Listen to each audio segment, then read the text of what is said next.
Today we're going to talk about linear equations in two variables, and this is Chapter 2, Section 1. So just a quick review, the rectangular coordinate system, and basically that's a graph with two number lines drawn at right angles to each other. So this would be what we would call the rectangular coordinate system. Okay, we have the y-axis and we have the x-axis, which are labeled here. So we have y and we have x.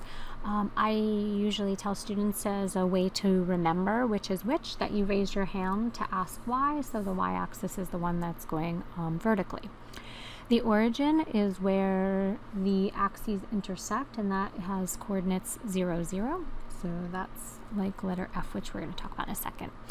The quadrants, just to review, are quadrant 1, 2, 3, and 4. Okay, and so they go around this way, 1, 2, 3, 4.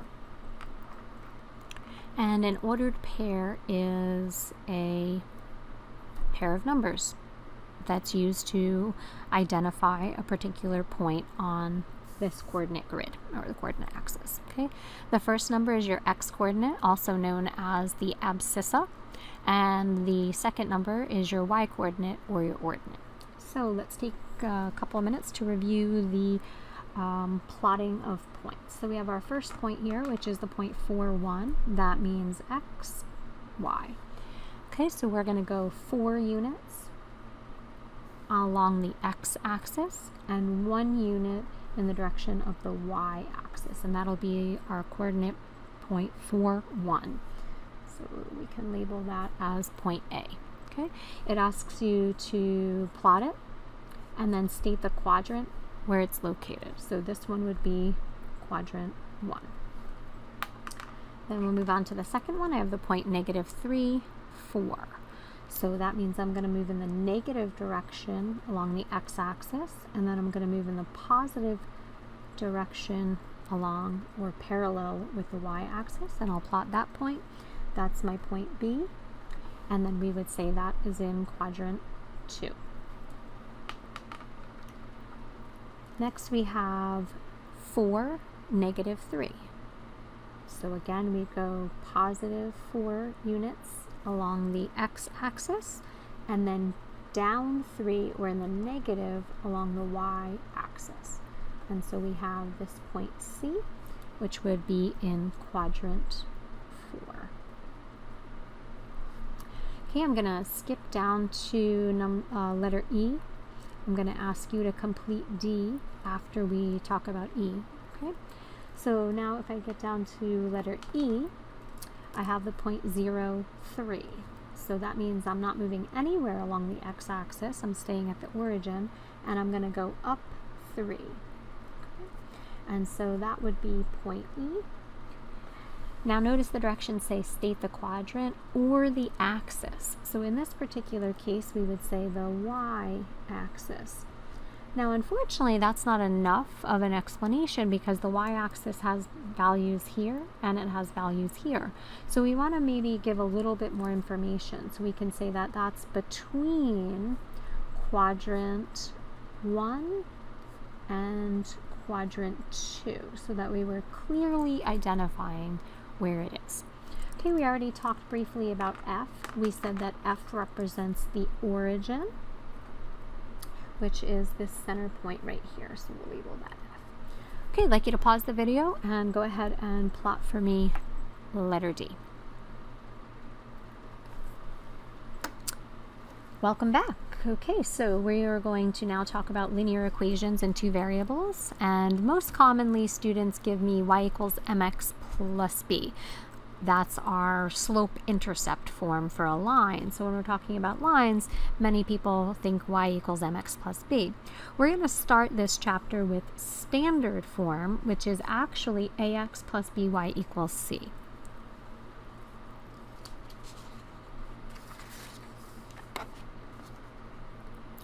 Okay, we're going to start by taking a look at, we're going to first determine whether or not something's a solution to a linear equation, and then we're going to plot a linear equation. We're going to graph it.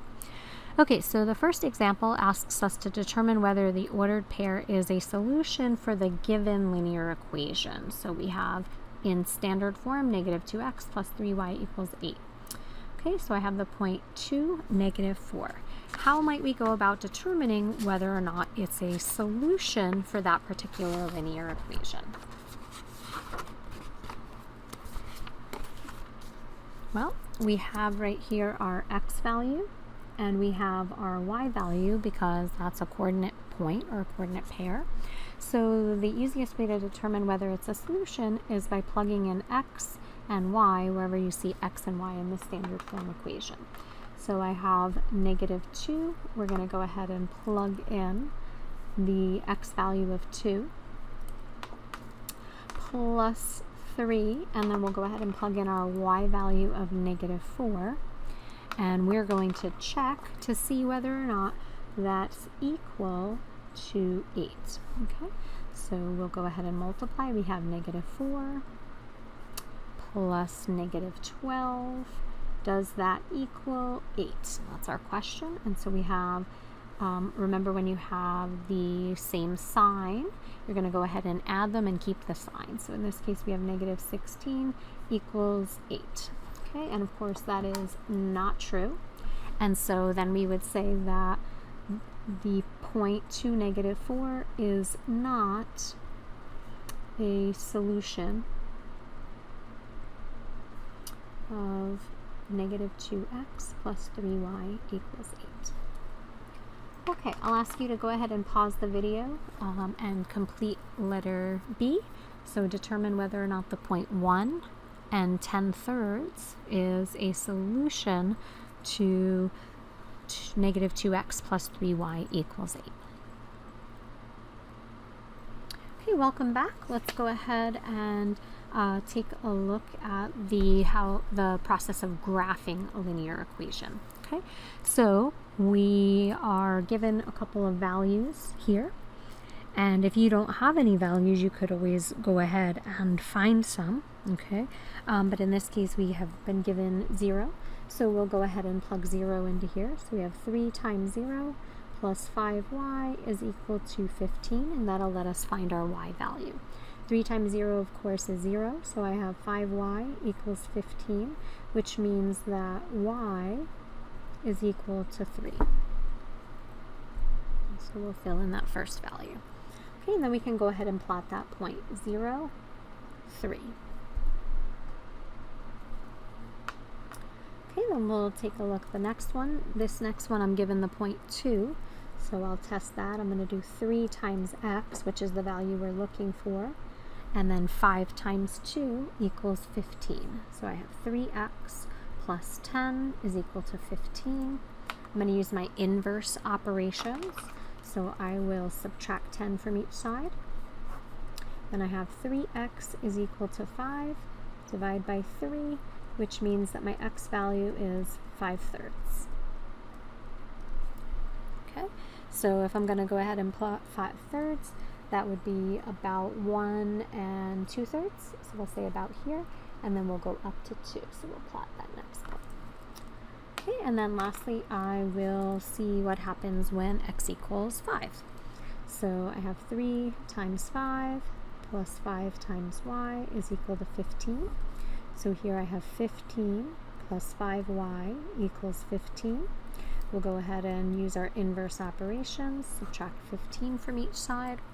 And so I have that 5y is equal to 0, so that means that y equals 0. Okay, and so we'll go ahead and plot that point, 5, 0. Okay, once we have those points, then we can go ahead and grab ourselves a ruler or some sort of equivalent straight edge. And we'll go ahead and make a line connecting those points.